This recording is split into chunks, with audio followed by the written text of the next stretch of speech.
بسم اللہ الرحمن الرحیم الحمد للہ نحمدہ ونستعینہ ونستغفرہ ونؤمن بہ ونتوکل علیہ ونعوذ باللہ من شرور انفسنا ومن سیئات اعمالنا من یہدہ اللہ فلا مضل لہ ومن یضللہ فلا ہادی لہ ونشہد ان لا الہ الا اللہ وحدہ لا شریک لہ ونشہد ان محمدا عبدہ ورسولہ صلی اللہ علیہ وعلا آلہ واصحابہ وسلم۔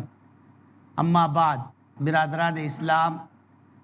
اور معزز خواتین، ماؤں اور بہنوں، آج کی نشست کا عنوان ہے دعوت دین۔ دین کی دعوت کی کیا اہمیت ہے اور دین کی دعوت میں کس چیز کا خیال رکھنا چاہیے۔ دعا فرمائیے کہ اللہ تعالیٰ میری زبان سے ایسی چیزیں نکلوائے کہ جو آپ کے لیے مفید ہوں اور میرے لیے بھی مفید ہوں۔ اللہ تعالیٰ فرماتا ہے وَمَنْ أَحْسَنُ قَوْلًا مِّمَّنْ دَعَا إِلَى اللَّهِ وَعَمِلَ صَالِحًا وَقَالَ إِنَّنِي مِنَ الْمُسْلِمِينَ۔ سب سے اچھی بات، سب سے اچھا کلمہ، سب سے اچھے الفاظ اس شخص کے ہیں جو اپنے منہ سے دعوت کے الفاظ نکالے، دعوت کا کلمہ نکالے۔ اپنی خواہشات کے لیے ہم بہت بولتے ہیں، اپنے مقاصد و مفادات کے لیے ہم بہت بولتے ہیں، خرافات کے لیے ہماری زبان بہت کھلتی ہے، لیکن خرافات کے لیے زبان کھولنا یہ ہلاکت کی طرف لے جاتی ہے۔ نجات کی طرف جو چیز لے جانے والی ہے اور جو ہمارے لیے مفید ہے وہ ہے اللہ کے دین کی دعوت کے لیے زبان کھولنا، دین کی دعوت کرنا اور زبان کو اور زبانی طاقت کو اس کے لیے استعمال کرنا۔ تو اللہ تعالیٰ فرماتا ہے جتنے بولنے والے ہیں، جتنی باتیں کرنے والے ہیں اور جتنے الفاظ زبان سے نکالنے والے، ان سب سے اچھے الفاظ، ان کی سب سے اچھی باتیں، سب سے اچھے کلمات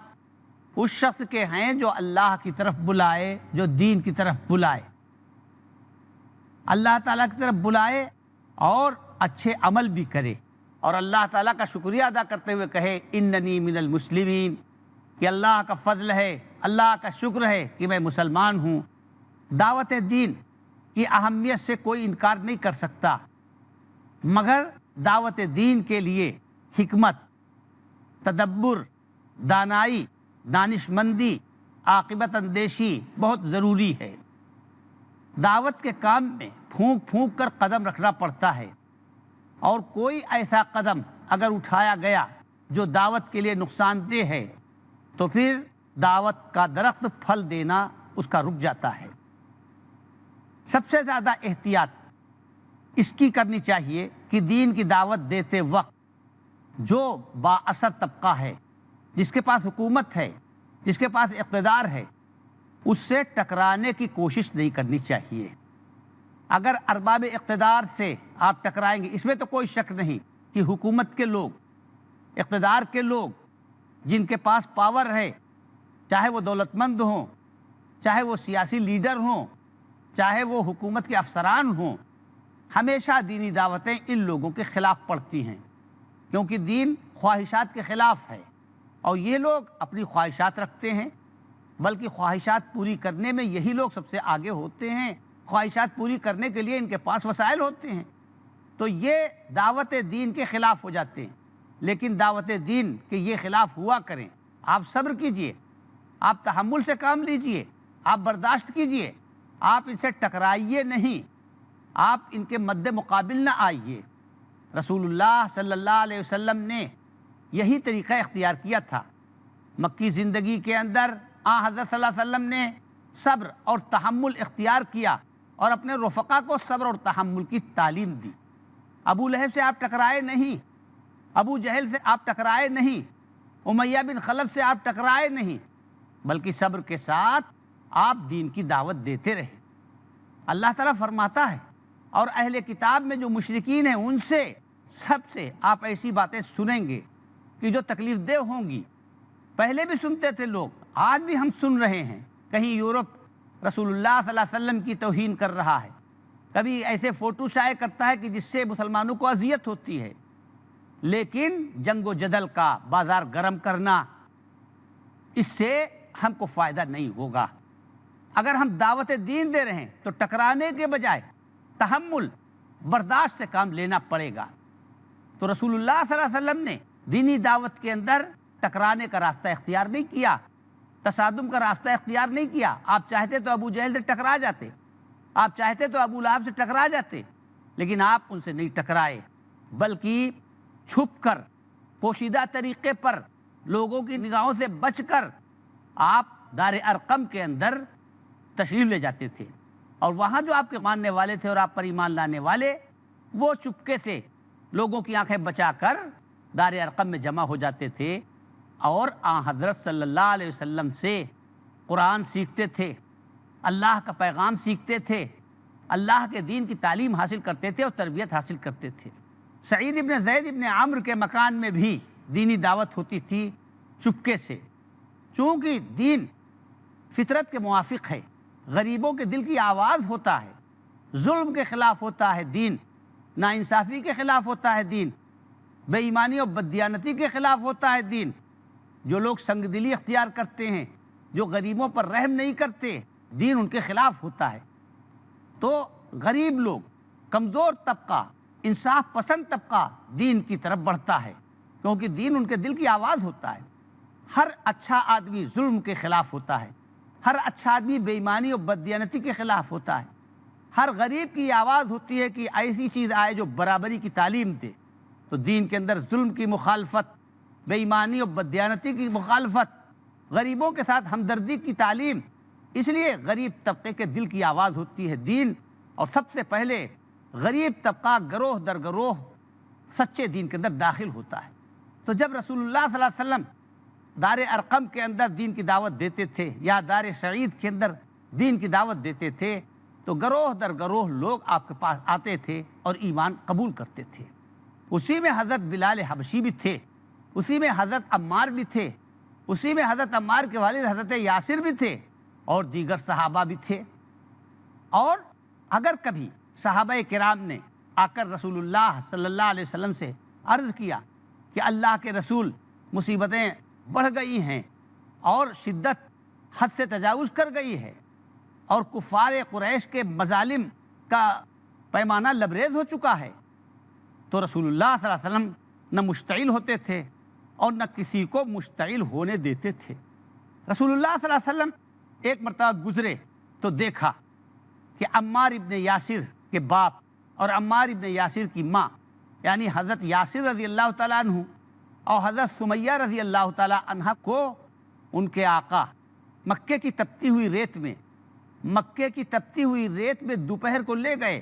اور جا کر ان کو لٹا دیا گرم ریت کے اوپر، اور سینے کے اوپر دونوں کے پتھر رکھ دیا۔ ایسا بھی ہوتا تھا کہ پھدکتی ہوئی ہانڈی چولہے کے اوپر دال سے یا گوشت سے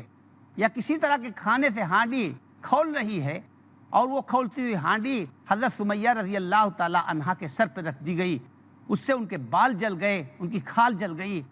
رحمت عالم صلی اللہ علیہ وسلم نے یہ منظر اپنی آنکھوں سے دیکھا تو آپ دیدہ ہو جاتے تھے، اور آپ کی زبان سے نکلتا تھا صبراً آل یاسر فإن موعدکم الجنہ، اے یاسر کے خاندان والو، یاسر ان کے شوہر کا نام تھا، اے یاسر کے خاندان والو صبر کرو، اللہ تعالیٰ نے تم سے جنت کا وعدہ کر رکھا ہے، وہ جنت عطا کرے گا۔ پھر وہ افسوسناک موقع بھی آیا جب حضرت سمیہ رضی اللہ تعالی عنہا کو شہید کر دیا گیا۔ اول دم احریق فی سبیل اللہ فہو دم سمیہ، سب سے پہلے جو خون اللہ کے راستے میں گرا اور سب سے پہلے اللہ کے راستے میں جس نے جام شہادت نوش کیا، وہ حضرت سمیہ رضی اللہ تعالی عنہا تھی۔ لیکن حضرت سمیہ رضی اللہ تعالی عنہا کا یہ منظر دیکھ کر حضرت صلی اللہ علیہ وسلم نے صرف زبان سے ان کو تسلی دی، زبان سے ان کے لیے دعا کی، آپ کے دل کے اندر رحمت کا دریا موج مارنے لگا، مگر اس سے بڑھ کر یہ نہیں ہوا کہ رسول اللہ صلی اللہ علیہ وسلم کھڑے ہو جائیں مخالفت کے لیے، رسول اللہ صلی اللہ علیہ وسلم ٹکرا جائیں، کیونکہ آپ سمجھتے تھے کہ اگر ہم ٹکراتے ہیں تو ہماری دعوت دین کے لیے، دینی تبلیغ کے لیے انتہائی نقصان دہ ہوگا۔ آپ چاہتے تو آپ کے بہت سے غلام اور بہت سے صحابی ایسے تھے کہ جو حضرت کے اشارے پر ابو جہل کو مکہ ہی کی زمین میں جہنم رسید کر دیتے، آپ کے اشارے پر ابو لہب کو ٹھکانے لگا دیتے، آپ اگر مشورہ دیتے تو امیہ بن خلف کب کا جہنم رسید ہو چکا ہوتا، لیکن حضرت جانتے تھے کہ اگر ان کو قتل کر دیا جائے اور ان کو تہ تیغ کر دیا گیا تو اس وقت تو دشمن عارضی طور پر ختم ہو جائے گا، لیکن پھر مستقل طور پر ان کے خاندان کے لوگ اور ان کے قبیلے کے لوگ اور ان کے گھرانے کے لوگ دعوت دین کے پیچھے پڑ جائیں گے، اس کے مخالف ہو جائیں گے اور دعوت دین کی جڑیں کھوکھلی کر کے رکھ دیں گے۔ اس لیے آپ نے صبر سے کام لیا، تحمل سے کام لیا۔ حاضرین کرام، وقفے کا وقت ہو گیا ہے، انشاءاللہ بات جاری رہے گی۔ وقفے کے بعد آپ کی خدمت میں پھر حاضر ہوں گے۔ السلام علیکم ورحمۃ اللہ۔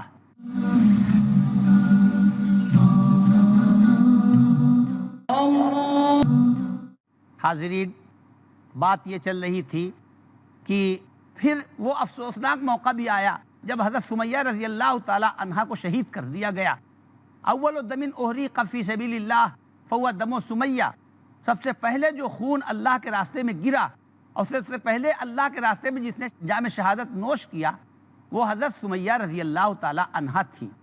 لیکن حضرت سمیہ رضی اللہ تعالی عنہا کا یہ منظر دیکھ کر حضرت صلی اللہ علیہ وسلم نے صرف زبان سے ان کو تسلی دی، زبان سے ان کے لیے دعا کی، آپ کے دل کے اندر رحمت کا دریا موج مارنے لگا، مگر اس سے بڑھ کر یہ نہیں ہوا کہ رسول اللہ صلی اللہ علیہ وسلم کھڑے ہو جائیں مخالفت کے لیے، رسول اللہ صلی اللہ علیہ وسلم ٹکرا جائیں،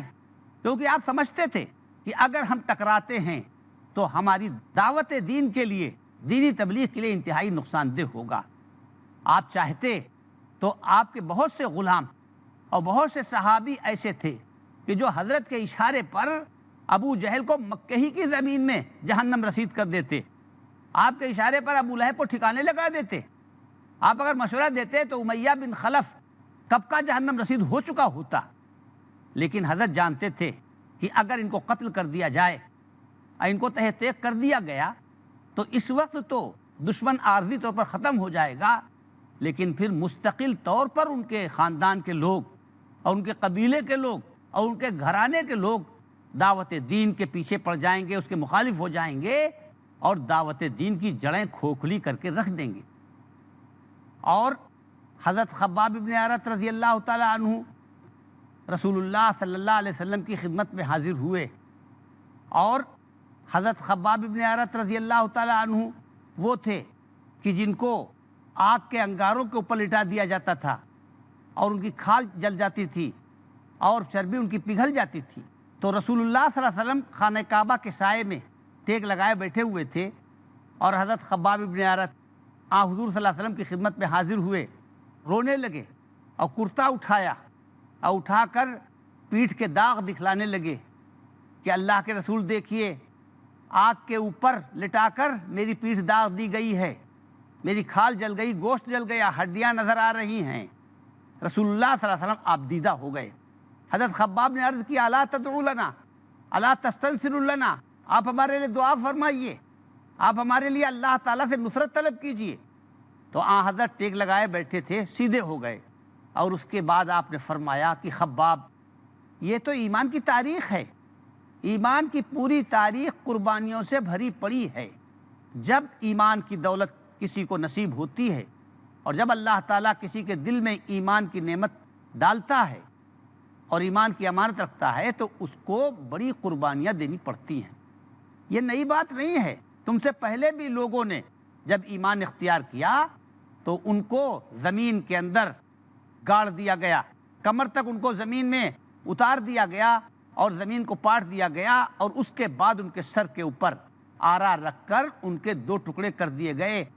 چیر دیا گیا جس طرح لکڑی چیری جاتی ہے۔ اسی طرح لوہے کے کنگھے اور لوہے کی کنگھیاں ان کے بدن میں کی گئیں، کھال نکال دی گئی، گوشت ادھیڑ دیا گیا، مگر یہ دردناک عذاب اور یہ دردناک سزا بھی، آرے سے چیرنے کی سزا،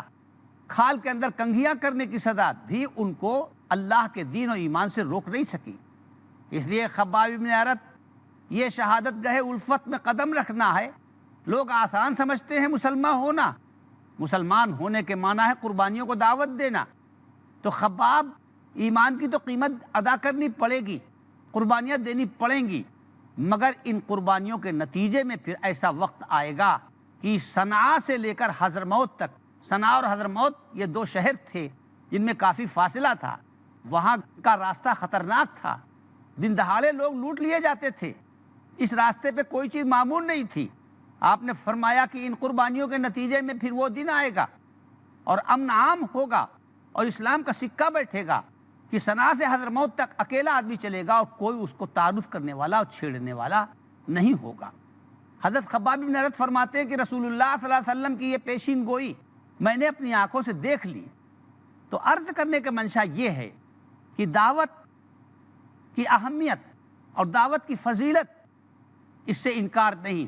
مگر دعوت کے سلیقے سے اور دعوت کے قرینے سے اور دعوت کے شرائط کے ساتھ انجام دیا جائے۔ رسول اللہ صلی اللہ علیہ وسلم نے 13 سال تک مکہ مکرمہ میں طرح طرح کے حالات آئے، طرح طرح کے مصائب آئے۔ آپ کو معلوم ہے کہ جب آپ نے دیکھا اور میرے رفقا پر عرصہ حیات تنگ کر دیا گیا ہے اور زمین ان کے لیے اجیرن ہو گئی ہے اور آسمان اور زمین کے بیچ میں ان کا رہنا مشکل ہو گیا ہے، تو حضرت صلی اللہ علیہ وسلم نے حکم دیا کہ حبشہ چلے جاؤ، کیونکہ حبشہ کا بادشاہ منصف ہے اور اس کے سائے کے اندر تم کو امن ملے گا، کوئی تم کو ستا نہیں سکے گا۔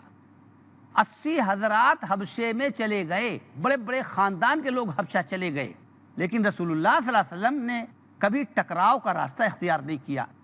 اور خود حضرت صلی اللہ علیہ وسلم طائف گئے کہ مکے والے اگر دھیان نہیں دیتے اور مکے والے ظلم و زیادتی پر اتر آئے ہیں تو لاؤ طائف کو دیکھیں، شاید اس زمین کے اندر کچھ نرمی ہو اور شاید وہاں دعوت کے قبول کرنے کی گنجائش ہو۔ چنانچہ جب وہاں گئے اور وہاں کے لوگوں کو دعوت دی تو کسی نے کہا کہ جس کے پاس سلیقے کی سواری بھی نہیں ہے اس سے ہم کیا بات کریں، طائف اور مکے کے اندر دولت مند آدمی کو اللہ تعالیٰ نے کیوں نہیں انتخاب کیا؟ کسی نے کہا کہ بھائی ہم آپ سے بات ہی نہیں کرنا چاہتے۔ بہرحال حضرت صلی اللہ علیہ وسلم کو حوصلہ شکن جواب ملا، انہوں نے طائف کے اوباش لڑکوں کو اور طائف کے فسادی لوگوں کو حضرت صلی اللہ علیہ وسلم کے پیچھے لگا دیا۔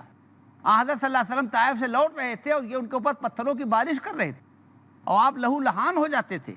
اور آپ کی جوتیوں کی ایڑیاں خون سے لبریز ہو جاتی تھی اور آپ زخموں سے چور ہو کر بیٹھ جاتے تھے، تو وہ شقی آ کر پھر اٹھاتے تھے اور پھر پتھروں کی بارش کرتے تھے۔ آپ کو معلوم ہے، سیرت کی کتابوں میں ہے، تو پہاڑوں کے فرشتے حاضر ہوئے اور کہا اللہ کے رسول آپ کے ساتھ جو زیادتی ہوئی ہے وہ ناقابل برداشت ہے، اگر آپ فرمائیں تو طائف کے لوگوں کو 2 پہاڑوں کے بیچ میں پیس دیا جائے۔ تو آپ نے کیا فرمایا؟ آپ نے فرمایا کہ نہیں، میں لعنت کرنے والا بنا کر، بد دعا دینے والا بنا کر نہیں بھیجا گیا ہوں، میں رحمت بنا کر بھیجا گیا ہوں۔ ہو سکتا ہے کہ یہ لوگ ایمان کی چوکھٹ پر نہیں آ رہے، ان کی نسل ایمان کے چوکھٹ پر آئے۔ چنانچہ یہی ہوا کہ ان کی نسل مسلمان ہوئی۔ جناب رحمت للعالمین نے سن کے فرمایا کہ میں اس دہر میں قہر و غضب بن کر نہیں آیا، میں کیوں ان کے لیے قہر الہی کی دعا مانگوں، بشر ہیں، بے خبر ہیں، کیوں تباہی کی دعا مانگوں۔ دوستو حاضرین کرام، رسول اللہ صلی اللہ علیہ وسلم نے تحمل سے کام لیا، برداشت سے کام لیا،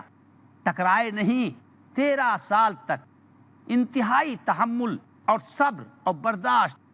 اور سرگرمی کے ساتھ تبلیغ کرتے رہے، یہاں تک کہ جب طائف میں امید نہیں رہی اور مکے کے لوگوں کی ہر دھرمی سے مایوسی ہوئی، تب بھی آپ نے امید کا دامن ہاتھ سے نہیں چھوڑا۔ حج کے موقع کے اوپر جب چاروں طرف سے عرب آتے تھے، اس وقت باہر سے آنے والوں کے دلوں کو ٹٹولنا شروع کیا۔ چنانچہ اسی ٹٹولنے کے دوران اور اسی جستجو کے دوران مدینہ کے کچھ لوگ ملے، خانہ کعبہ کا حج کرنے کے لیے آئے تھے،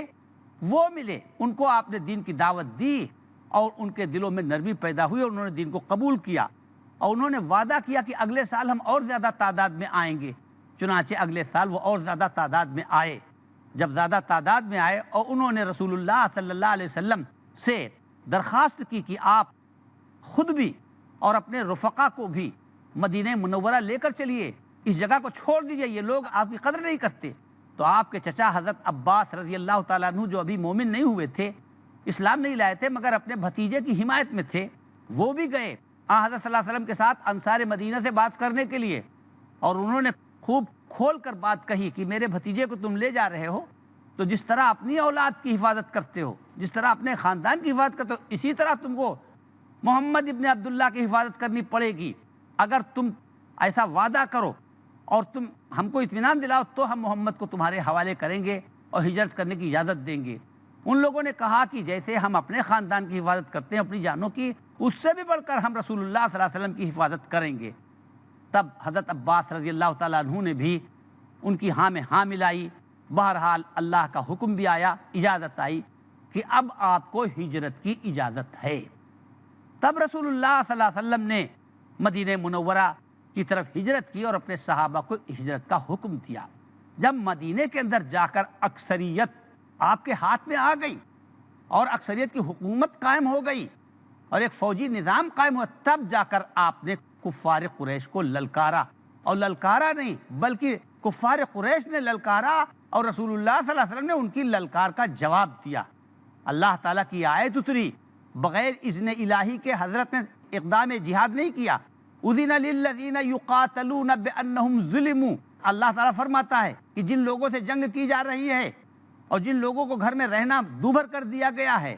اور جن کا کوئی قصور نہیں سوائے توحید کے، ان لوگوں کو اب اجازت دی جاتی ہے کہ وہ مد مقابل کھڑے ہو جائیں۔ ولولا دفع اللہ الناس بعضهم ببعض، مسلمانوں کو ہم اس لیے کھڑا کر رہے ہیں کہ ان کے ذریعے سے جفا پیشہ کفار کو دفع کریں، ان کے ذریعے سے ان ظالموں کو ہٹا دیں۔ اور یہ اللہ کا دستور رہا ہے کہ جب ظالموں کے ظلم کا پیمانہ لبریز ہو جاتا ہے تو اللہ ان کے مقابلے میں کھڑا کر دیتا ہے لوگوں کو، تاکہ دین کی حفاظت کرے، مسجدوں اور عبادت خانوں کی حفاظت کی جائے۔ تب جا کر رسول اللہ صلی اللہ علیہ وسلم نے اللہ کے حکم سے جہاد کیا ہے۔ تو دعوت کے لیے صبر اور تحمل بہت ضروری ہے۔ حاضرین کرام، وقت ہو گیا ہے، اس بات کو یہیں پر ختم کرتے ہیں۔ انشاءاللہ پھر کسی موقع کے اوپر تفصیلی بات ہوگی۔ وآخر دعوانا الحمدللہ رب العالمین، والسلام علیکم ورحمۃ اللہ وبرکاتہ۔